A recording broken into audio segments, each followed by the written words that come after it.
Hello everyone. Good evening, or depending where you are in the world, good morning, good afternoon, good night. My name is Tom Hougaard, and it is my pleasure to entertain you for the next 10, 15, 20, 30, 40, 50, 60 minutes, however long it takes, to teach you the concepts, the three of them, that we will go through. Before I do that, I have been asked to do an instant poll, and this instant poll is to gauge the volume that I speak at. So I like to know how is the volume of my voice. If you could please let me know.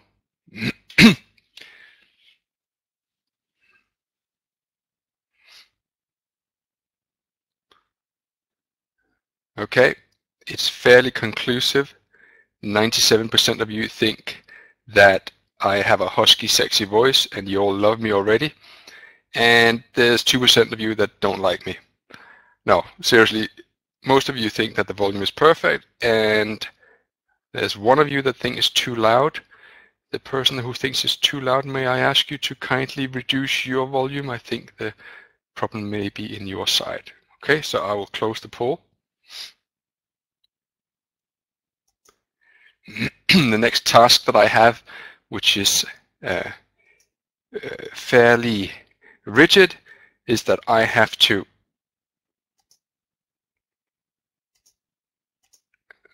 the pauses I have, I'm just getting used to this. Next thing I have to do is I have to give you a risk warning.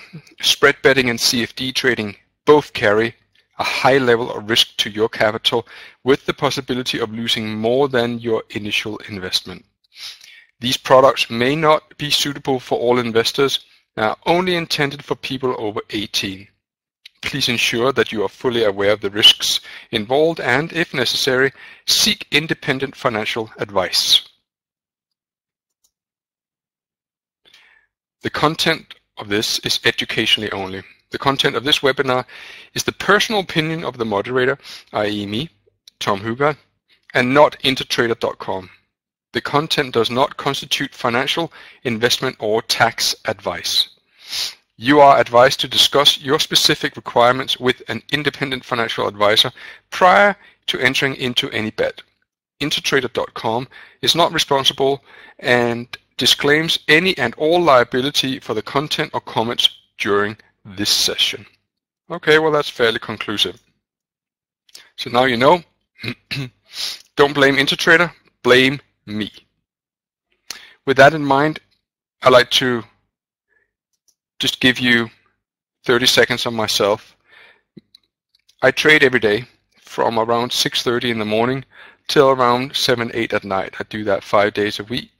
And when I'm not trading, I try to get away from charts and news and anything else as far as I possibly can. I spent quite a few years in the city entertaining people on CNBC, Bloomberg, doing seminars, as well as, of course, trading all day, every day. The reason this webinar came about was because I published a series of articles on behalf of City AM in the period from February spanning into March and April. And I thought it would be a good idea to do a roundup of some of these articles, because when you're given a mandate of writing an article for 350 words and you cannot use any visual images, it can be quite a challenge to expand on specific trading setups that require charts in specific.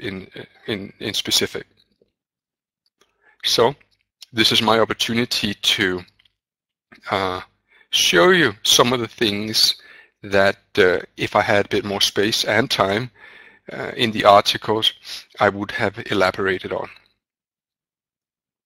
It says here that I will talk to you in the next hour. I'm not 100% sure that this presentation will last a full hour, but we will take it as it comes. When it comes to questions, I really do welcome questions. However, I was wondering if we could do it like this. There are going to be 3 specific trading setups that I'd like to discuss. I thought it would be a good idea that after each trading setup, that I ask you if you have any questions. Then all the questions will be submitted at one point, and I can then very quickly go through them. We can deal with them right there and then we can move on. I hope that you will find this agreeable, and with that in mind, I will move on to the first setup. This pertains to news. I think that it comes at quite a pertinent day to talk about news, given the extent of the market volatility that we have seen today on the back of Ben Bernanke, but much more importantly on the hawkish stand of Trichet from the European Central Bank, which has at the last count caused a 330-point intraday move in the euro dollar, which is quite unprecedented. I think in bell curve terms, that is what we call an outside day, or one of those 2% fat tails. Every morning I go to a website. I happen to go to a website called Forex Factory. I don't endorse Forex Factory. I don't recommend Forex Factory. It's just a very good place for me to go and find whatever news is going to take place during the day. It's like a pre-flight routine, and I make a note of what countries will have news, and it could be that on Friday tomorrow we have non-farm payroll. I'll make a note of that. Today we had manufacturing out of the UK. Earlier on in the week we had CPI, and now I'll make a note of what currency will be affected by the news, because when one gets used to trading news, one very quickly finds out that very often a specific pattern emerges that is to some extent fairly predictable to trade. Now, when I discuss trading news, I am not talking about taking positions ahead of the news. I am talking about initiating positions just after the news. Those positions are not long-term positions either.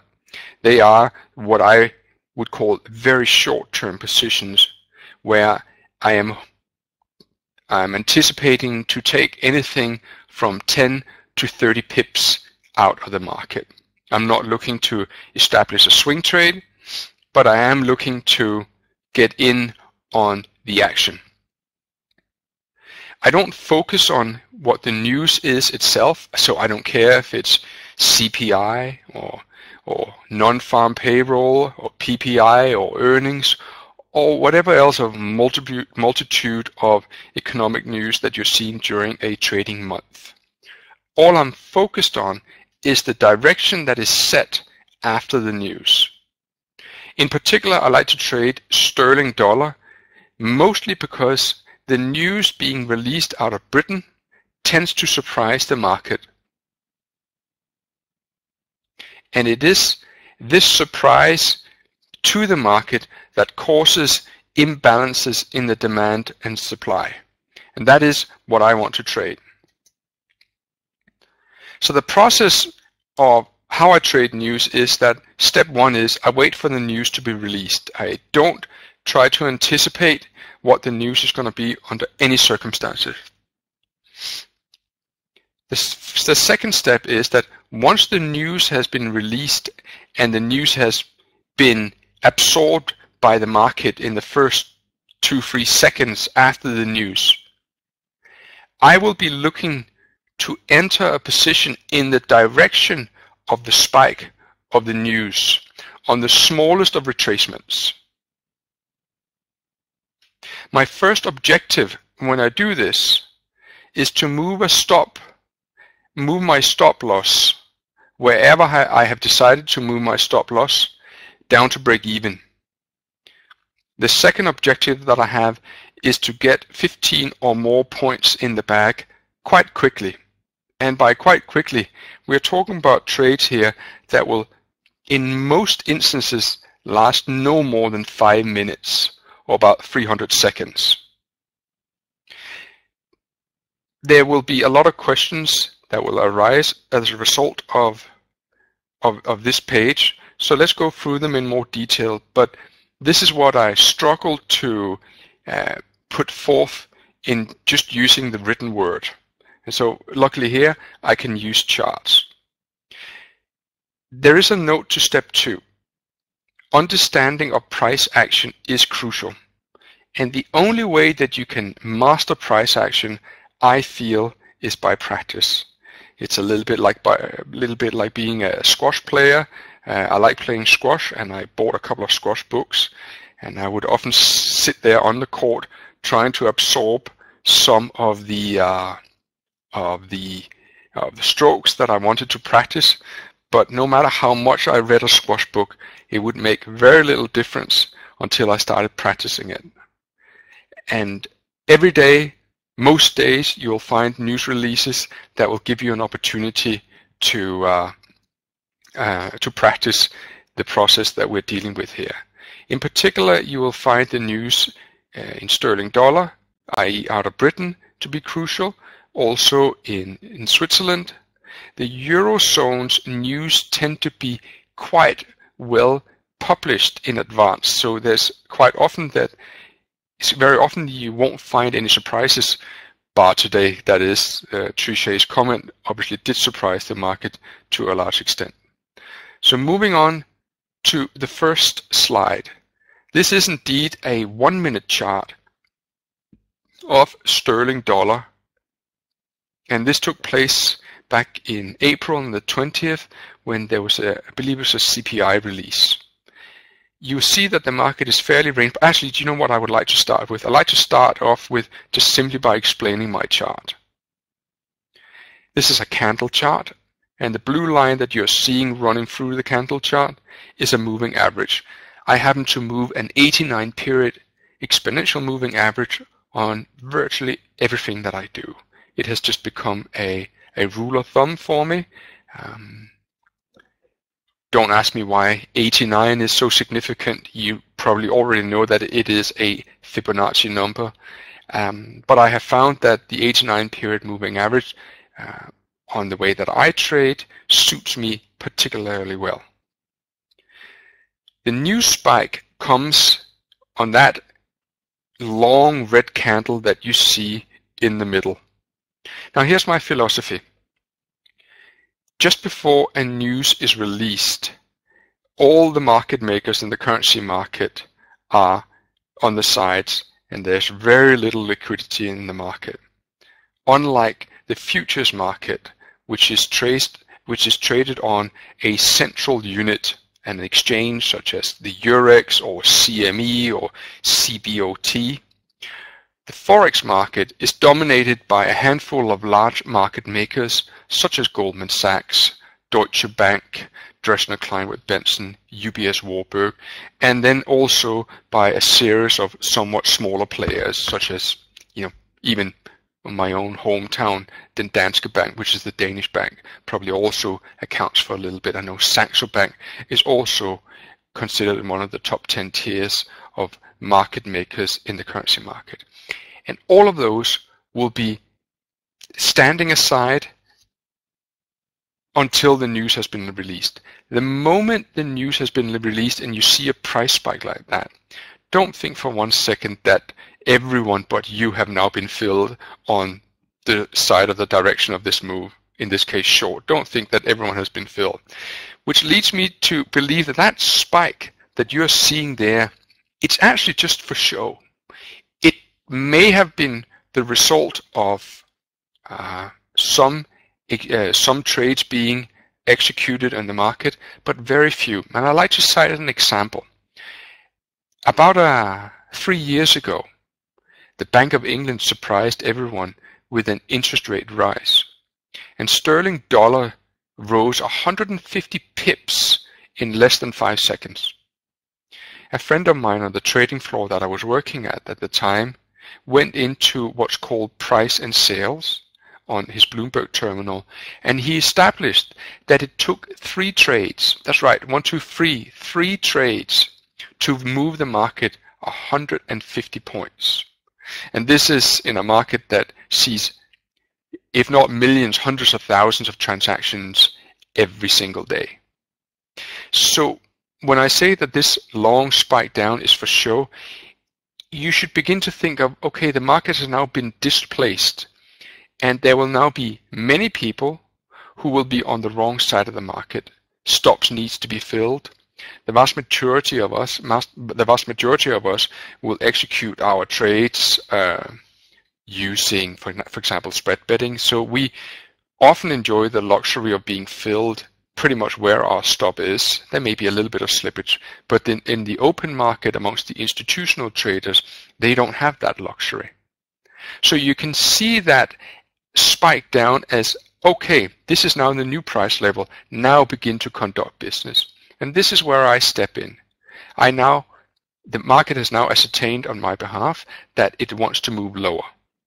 What I am now looking to do is that on any kind of retracement of about 10 to 20 points, I simply short into it if the market spike is down. So if you look very carefully at the candle right next to the long candle, you will see that the market moves up ever so slightly. Some of the techniques that I attempt to use to get in on board are as follows. Sometimes I will use a Fibonacci retracement. A Fibonacci retracement of 38% would be something that I would be looking to short into. The alternative is the market spike isn't a significant spike and it moves quickly back up to the old area that was previously support. Now you know the old axiom that old support will turn into new resistance and old resistance will turn into new support. Then that too would be an obvious place for me to sell short. Finally, and a far more, what's the word I'm looking for here? Finally, the technique that I use most often is simply to wait for the market to absorb the news on the first 1 minute bar and then sell into any kind of price rise on the second minute bar after the news release. What I'm looking for is no more than 15 to 20 points, and sometimes I don't even get that. If the market is somewhat indecisive after the new spike, but there has been a price move lower, I will reduce my trading size down to half the size of what I normally trade. So let's just round this up one more time. If there is a Fibonacci retracement, I will be looking at that. The alternative is that I'll be looking at the second 1 minute bar after the news release. Another technique is that I simply look for old support to be tested, which will now be resistance. Or finally, I will simply reduce my trading size. I have been trading news for quite a while and I've become quite apt at it, whether it's non-farm payroll or interest rate announcements. And what I found was that sometimes I need to take a little bit of heat, which puts me into a corner here that I'm going to answer myself which means, where is my stop loss? And this may surprise you, but very often when I trade this, I will trade it without a stop loss. I will trade it without a stop loss because I'd like to allow myself the flexibility of assessing the strength of the market without being tied into a very tight stop loss. I could have put a stop loss just above the high before the new spike, but frankly, I wouldn't want to see the market retrace all the way back up to the old high. If it did that, then I don't think that this news carries the impact that I had initially thought. As a matter of fact, when it comes to percentages, in my experience, but this is not empirical evidence, but this is my experience, is that any retracement of more than 50% of the news spike should be dealt with a lot of skepticism. And I cite two recent examples here where I got in trouble. The first one was actually in sterling dollar, and that was during this week, where I shorted the market after a news spike lower. I shorted it exactly at the 50% retracement, and I was rewarded with 10 points in paper profit instantly. However, no sooner had I celebrated that I had 10 points in profit before it was wiped out, and I was sitting with a 1 or 2 point loss. And it made me question whether the market was indeed going to fall any further, and I decided to just cut my loss.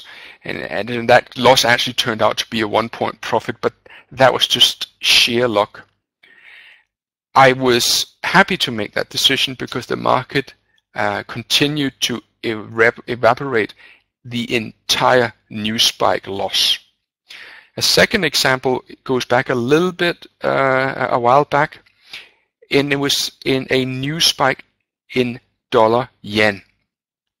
In the yen complex. And what I found from after this news release, and the market failed to make any kind of impact on this downside after some bearish news was released, was that very often I found that news in the yen complex quite often gets absorbed completely before it continues again in the original direction of the news spike. So I have become very cautious when I trade the yen complex after news. Let's take another example, and then we'll have some questions. Here's an example again from sterling dollar, a very significant news spike that I under no circumstances had any kind of opportunity to get on board. May I just make a little cautionary note here? Do you all see that I have a stochastics, just the generic settings, setting on 14.33? Please don't think that you can trade short term using stochastics. You'll end up landing yourself in hot water if you use stochastics to try and time your trades. In my experience, I don't wish to teach people how to trade unless they specifically ask me to and hire me for it. And everyone has to find their own rhythm.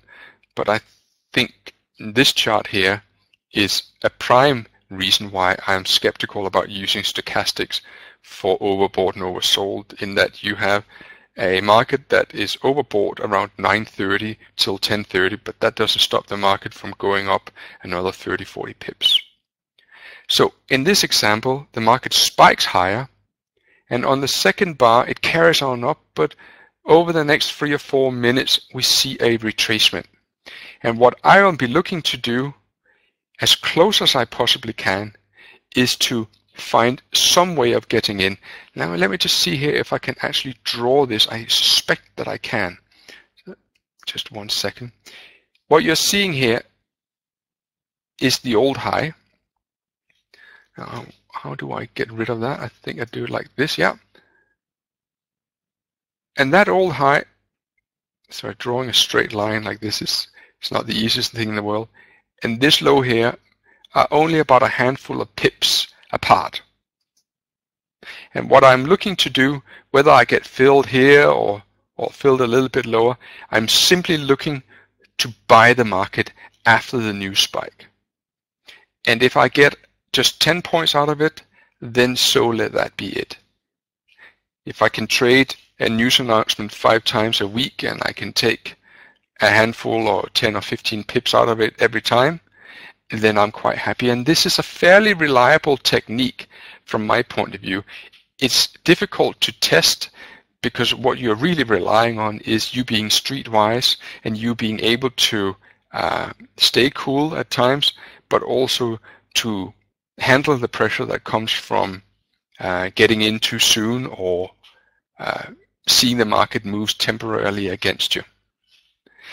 But what I have found is that this pattern here rarely happens, that the market spikes up and then comes back down again. I wouldn't say I've never seen it, because I have, but it's very, very rare. So sometimes I'll find myself trading a new spike where the market goes up very quickly, and the market comes down, and let's say I get in here, and then it might just hover around a little bit before it goes back up again. I should also add at this point that when I do trade news spikes, I tend not to trade it in full size. So if my normal stake size is, say, £50 a point, I will often reduce my stake size down to as little as £10 a point. But more often than not, I will simply just halve it, so I'm trading around £20 to £25 a point.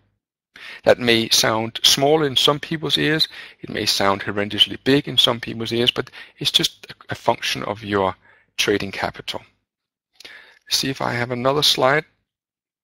I do. Here's an example from yesterday where the market had a long slide down, and then we had the news spike. And in this news spike, the market on the second bar retraced up here, and I put on a 38% retracement, and I decided to short it up around there. I didn't get filled on this bar here, and I was a bit upset when it went down again, but I did get a fill here, and I took only about 11 or 12 pips out of it. I don't actually remember what happened on this particular chart image afterwards, but if I'm not mistaken, this is the example where the market went all the way back up again, and I attempted to short it again on the 50% retracement. Now, what's interesting about this example here, which made me somewhat cautious, was that the market had not been sideways going into the news. Actually, it had been declining for the better part of a full hour before the news were released. And if the market had already declined the better part of 70 or 80 points, and then the news spike happened, that would probably explain why the market went all the way back up again. Now, if I'm not mistaken, this is the end of the first technique. So now I would like to ask if you have any questions on this.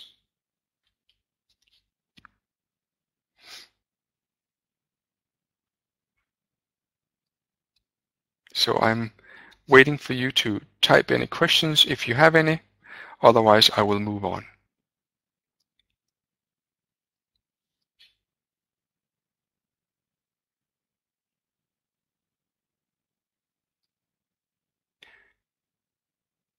I have a question from a Michael. Michael asked me, do you use targets? Michael, I don't use targets such as Fibonacci extensions. I am simply looking for something around 10 to 15 points, and if I get it, I will take it. Sharon asked me if we can use this technique in trading options. Maybe you can use them in some spread betting companies use binary options. Otherwise, I don't know how you can use them. So I'll give this another 30 seconds. If there are any questions, otherwise I will move on. I can see that a gentleman called Craig and a gentleman called Ian is typing. How reliable would you say price action prior to a news release is in determining direction? Okay, that's a good question. How reliable would you say price action is? Okay, I would say that in general, the market doesn't know what the news release is going to be. And therefore, I prefer to see a market trading sideways before a news statement. What made me skeptical about the slide that you can see right now is that the market declined almost 70 points before the news was released. And that makes me skeptical that maybe the news had been leaked, or, you know, so many things takes place in the Forex market that us retail traders are not privy to, simply because it's an unregulated market. How long do you stay in the position? Ian, that's a really good question. Maybe you missed that when I said that earlier, Ian. The length that I stay in these positions are absolutely no more than a handful of minutes. No more than a handful of minutes. Leroy asks, how do you set your trading time? Do you want to explain to me what you mean by trading time? I always use a 1-minute chart for the news. Have you explained to me what you mean by trading time? I always use a 1-minute chart for the news. Have you explored using range bar charts with news rather than one time? Phil asked me if I have ever explored using range bar charts. No, I have not, Phil. However, I have used transaction charts, or what you know as tick charts. Why 8 till 5 p.m. I'm sorry, Leroy. I don't understand what you mean by that question. I'm dictated by the cycle of the sun. I get up around 5:30 and I start trading in the morning, and then I schedule my day accordingly. Yeah, that's my working hours. So sorry about that, Phil, that I am not able to answer that in any more fulfilling matter. Okay. So let's move on. Second technique. And by the way, guys, everything that I show you here is homegrown. This is not something that is regurgitated from some bloody technical analysis book, okay? This is just purely one guy to another bunch of guys out in the ether. What I have observed is working for me. This second technique is a technique that I wrote about, and it actually, my trading partner David Paul and I run 2-day workshops once a month, and in this workshop I teach this particular technique, and I taught it today, and it took me an hour and a half to explain what it was that I was getting at, and now I have to condense that hour and a half lessons into the next handful of minutes. So if you do have some doubts or questions about this technique, please understand that I, for one, don't blame you at all, because you need to hear me explain it in full to fully appreciate what it is that I'm getting at. But to the best of my ability, let's just go for it for the next 5 minutes. The FTSE and the DAX index are the two biggest indices in Europe. They are highly correlated indices. What I mean by that is that if the DAX rallies 10% over a month, you will often find that the FTSE will rally somewhere between 9 and 11% as well. When the DAX is up 100 points on the day, you will often find that the FTSE is up somewhere in that region as well. The FTSE before 8 o'clock in the morning tends to be priced by the spread betting companies such as Intertrader. The DAX during the night, as well as the FTSE, is priced by the spread betting companies. And having worked for a spread betting company for 8 years, I am fairly knowledgeable when it comes to how a spread betting company prices up where they think the FTSE and the DAX will open. Largely, the spread betting companies will follow what the Dow futures are doing in their attempt to price up or make a market in the FTSE and the DAX outside hours. However, what happens when the DAX opens at 7 o'clock in the morning when the futures start trading on the Eurex, but the FTSE isn't really trading properly with any kind of liquidity? One of the things that I have noticed and that I have made a significant amount of points on is this. Imagine the scenario where both the FTSE and the DAX are expected to open significantly higher on the day, on the morning trade because of an exceptionally bullish day on Wall Street. Once the 7 o'clock comes around and the DAX open for proper trading the FTSE is still somewhat being guessed where it's going to open. Now imagine, for the sake of the argument, that the DAX was, before it opened at 7 o'clock in the morning, was being called up 50 points. And the FTSE was also being called up 40 to 50 points. But once the futures started trading, all of a sudden the cash market was being called up 100 points. What I would do in a specific case like that would be to immediately sell short the DAX and immediately, in the same trading size, buy the FTSE. Because in my experience, you will not find that the FTSE opens up 50 points on the open and the DAX being up 100 points on the open, provided that they pretty much closed with the same kind of gain or loss on the day before. So if they were both open for trading the previous day and they both had the same amount of gain or loss on the day, either in points or in percentage, then in my experience, you're not going to find that one of them is open 50 points higher than the other. And what I have found is that sometimes the spread betting companies are too slow in pricing up the information that the market is feeding through from them from the DAX open. The chart that I have brought along is actually a correlation chart where I have taken the DAX and I have taken the FTSE on a 30-minute chart in the futures, and I've overlaid them with each other. So the black line that you are seeing is the FTSE and the blue line is the DAX. And you should be able to see that they tend to follow each other quite well. But you will also notice that during the trading day, you sometimes see spikes where they are not following each other well. And what I do during the trading day is these things that you're seeing here and here and here and here always come just around the open at 8 o'clock in the morning, or particularly the 7 o'clock in the morning.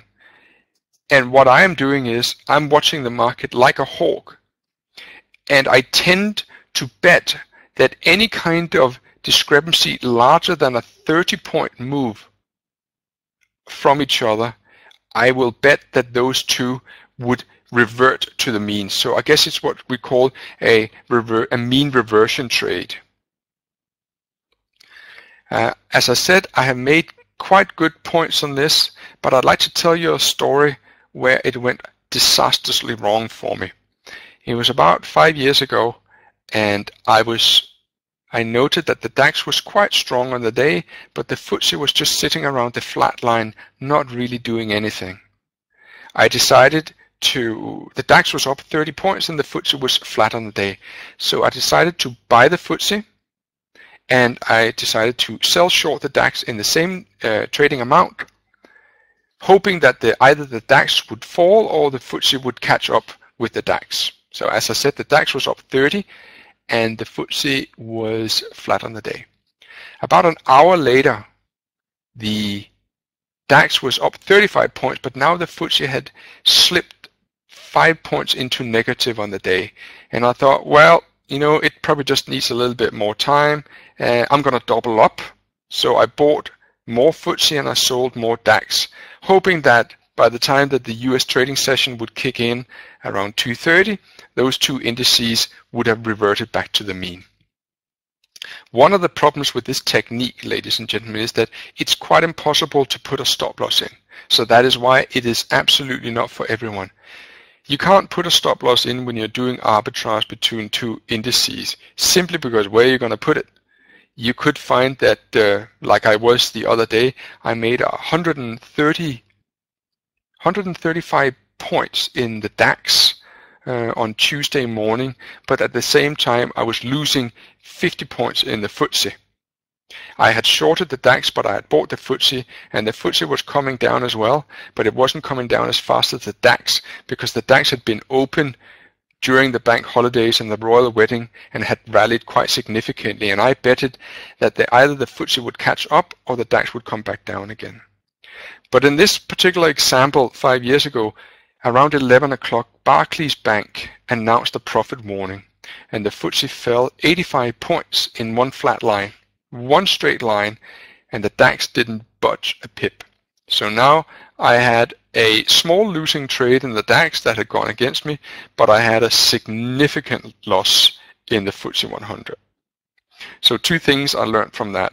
If the market is sluggish and weak during the day and there is a discrepancy, rather than betting on that discrepancy narrowing, I'm betting on that discrepancy will actually widening, because it's often because the market is trying to tell me something that is not out yet in the news ticker.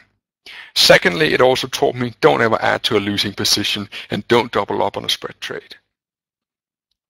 So for those of you who like to trade indices, this may be something that you want to keep an eye on. Are there any questions on this? This is me trying to explain a technique that takes me the better part of 2 hours in a workshop, and I've tried to do it in a couple of minutes.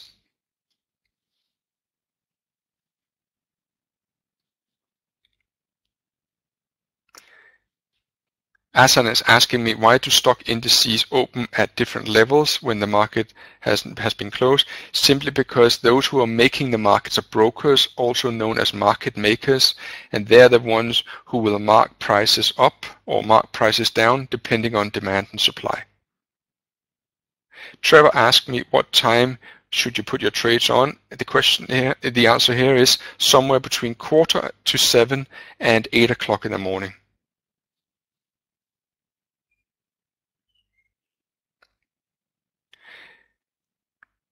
I often will not take a loss more than 20 to 25 points. And if I see 10, 15 points, then I'll take it. Thank you very much. I have a hit ratio of this where I get hit ratio being how many trades do I have that are winners versus how many trades do I have that are losers. And I have a hit ratio which is well north of 85% correct.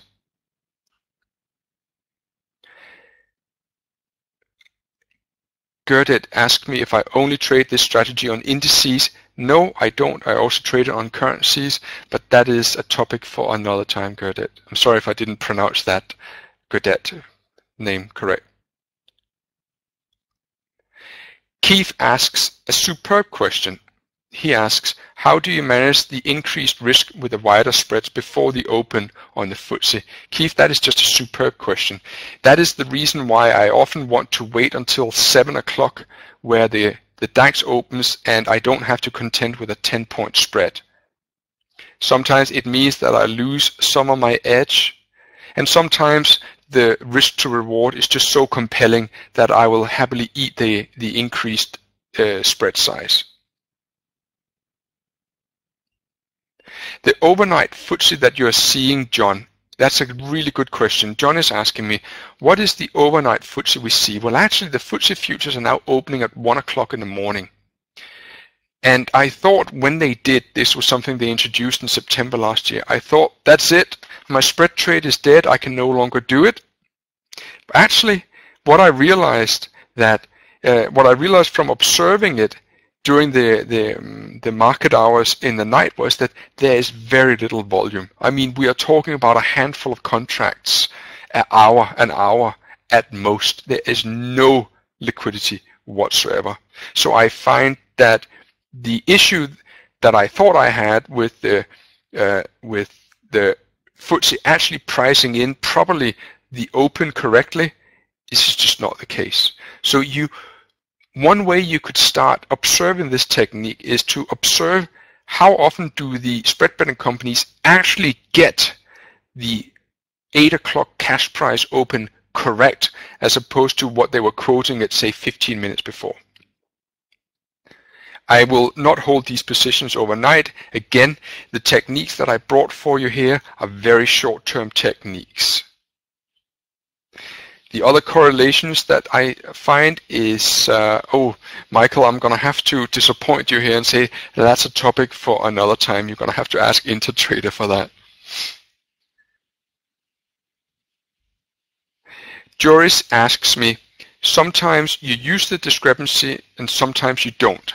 and I don't get when. Joris, I'm sorry if I confused you. So let me just try and recap it again. If I find that the DAX is being called up 100 points in the morning and the FTSE is only being called up 50 points, I'm making the view that at some point very early on in the trading session, you're going to find that either the DAX is going to come back down or the FTSE is going to catch up with the DAX.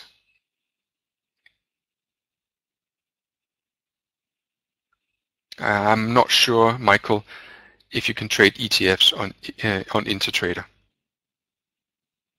So the time Isel want me to repeat when I take my positions, the first thing I do, Isel, is I look at what is the market doing at 6:45 in the morning, or somewhere between 6:30 and 7 in the morning.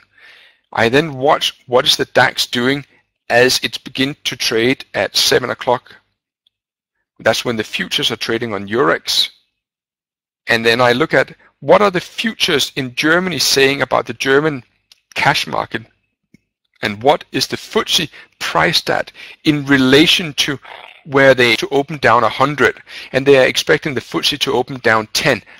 Boy, we got a problem here, because there is not a chance in the world that the DAX is going to open down 100 points and the FTSE is just going to open down 10 points. So what I would want to do in a situation like that is to say, hang on, there's something wrong here. Now, I don't know which index is wrong. I don't know if it's wrong that the FTSE is just being called down 10, or if it's wrong that the DAX is being called down 100. I'll let the market decide that. I will buy the DAX and I will immediately sell the FTSE. And the time frame I'm looking at here is that very often I will be out of the trade already by 8:15 in the morning. So the whole trade process only takes about an hour and a half, and very often it only takes about 10-15 minutes just before the market opens at 8 o'clock in the morning. I think we could carry on discussing this technique for quite a while. There's quite a lot of questions, but I'm going to have to hope that you got some of the gist of it. Otherwise, what I'm just going to do here is I'll give you my private email address. Promise me you don't send it to any kind of dubious websites. Okay? If you got any questions, email me. Okay, let's move on to the final technique. Do you know what, guys? I had 16 techniques that I wrote about, and I decided just to focus on a few of them. And the gentleman who introduced me, or who invited me, Shai, said, isn't this a bit short presentation? But you know what, guys? 50 minutes have already passed. So I think it's much better to just focus on one or two things and then try and do them as well as possible. The final thing I want to discuss is a technique called lost momentum. Lost momentum is a technique that stems from the tendency for the markets to take out just marginally old highs and old lows and then reverse back into the range. The strategy that I am looking at here is a strategy that doesn't enter the market. I don't get into the market until the market comes back into the range. I very much struggled to get this point across in the article, and I'm very glad to be able to set the record straight here by the use of some chart examples.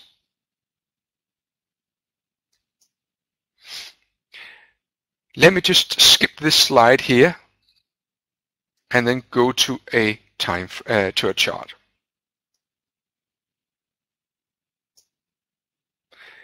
Here's a 30-minute chart of the yen. The chart that you can't see here, but what you should be aware of, is that the hourly trend is down. And the 89 period moving average on the hourly trend would be going something like that. So it's moving down. Over here, in this area here, the market takes out an old high, the old high from here and here. And in my opinion, the vast majority of traders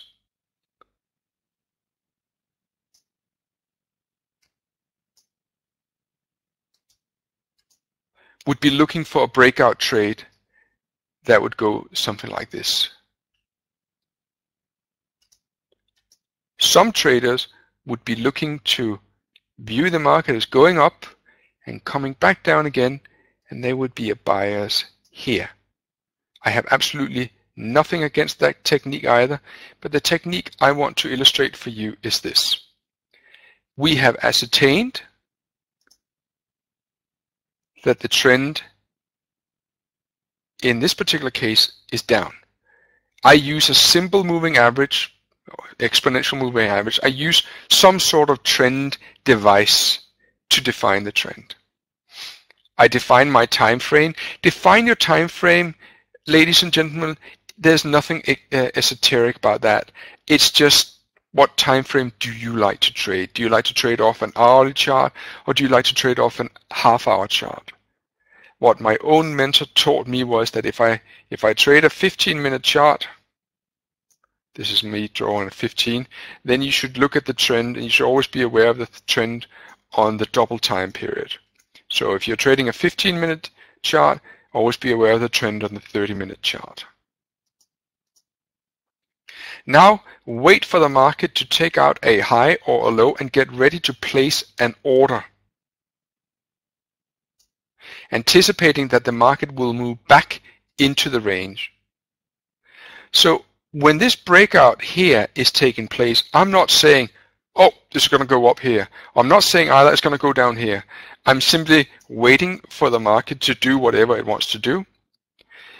But the moment it goes above this blue line that I have drawn here, I will input an order to sell the market 10 points below that blue line.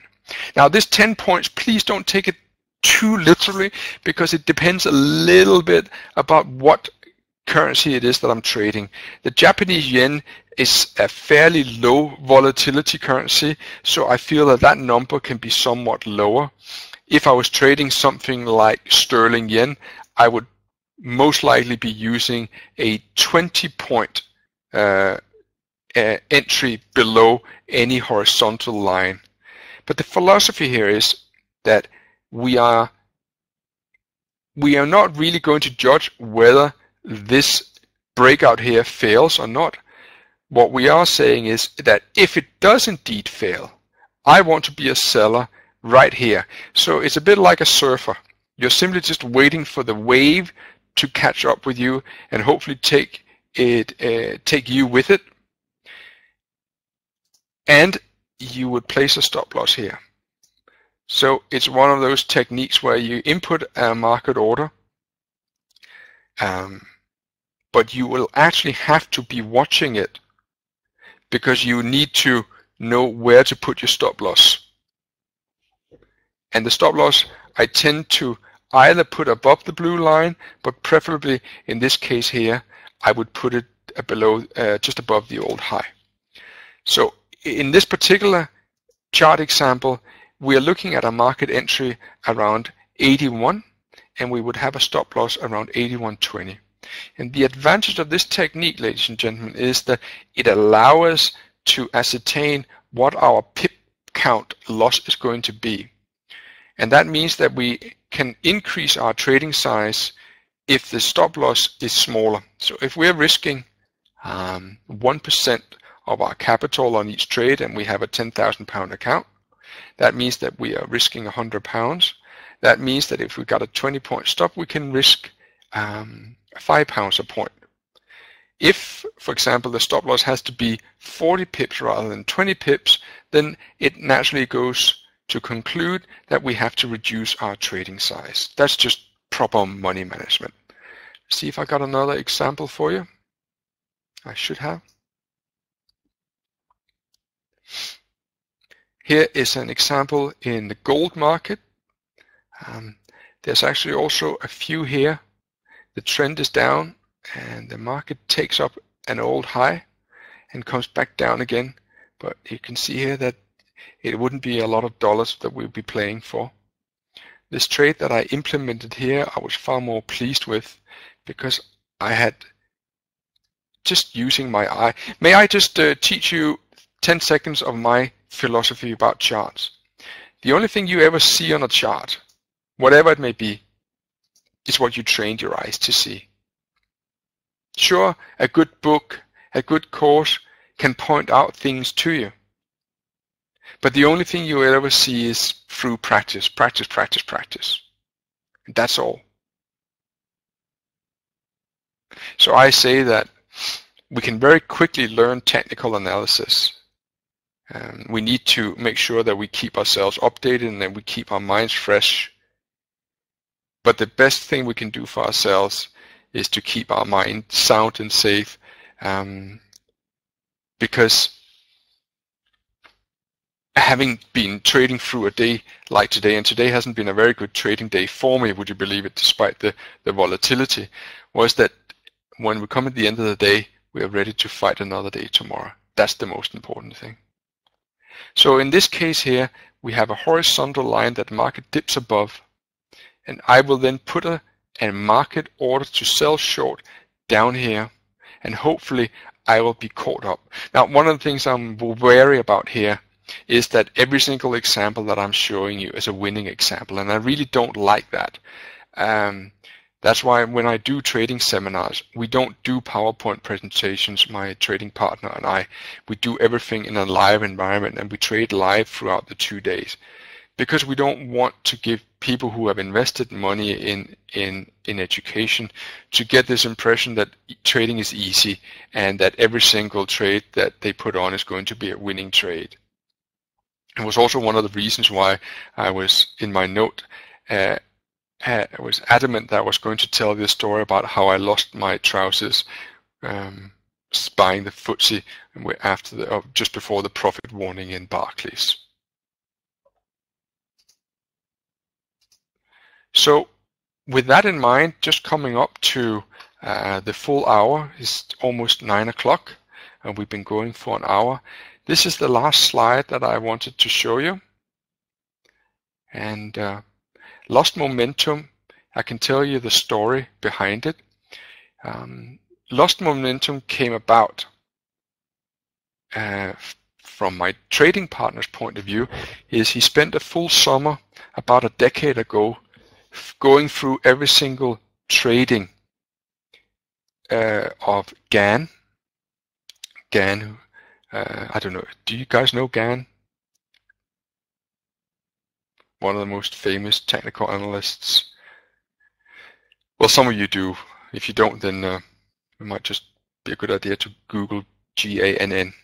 Anyway, my trading partner, he went to the National Library of Britain and found had all his trades from his trading record, and he went and recharted all his trades, finding wheat prices from the 20s, 1920s, and 1930s. And what he found that all GAN ever did was to do exactly what you're seeing on that chart there. I came to the same conclusion, but in a somewhat different manner. I was in a seminar, and I was sitting in the middle of the audience, and I was somewhat bored with the speaker, so I better not tell you who the speaker was. And I don't know if it was because I was looking for something to do, or if it was because the screen was so ginormously big, but all of a sudden I saw with my own eyes how often the market moves out of a trading range only to move back in again. So let me draw something for you. When we read our first technical analysis book, what we're seeing is, in the technical analysis book, it will say something like this: when the market goes up and down and up and down and up. Oops, I didn't mean to do that last bit. The mouse slipped and down. Actually, that's probably a little bit confusing. Let me do that again. Up and down and up and down and up and down. The market has then drawn a line. And what you as a trader must do now is that the moment that it crosses above the line, you must buy it, and what you can expect is that the market's going to go to the moon, and you're all going to become very rich. What I actually found was that more often than not, the market will do this. It just goes up, I buy it, and then it goes back down again. The amount of times that I have been in a trade that I thought was going to break out, hallelujah, only to see the market go back down again. And with that knowledge, and as I sat in this audience with this ginormously big screen, all of a sudden I saw that for myself. And I would say that that's one of my green. All of a sudden I saw that for myself.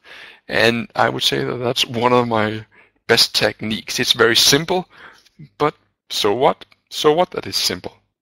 The fact is that it works, and it works really well.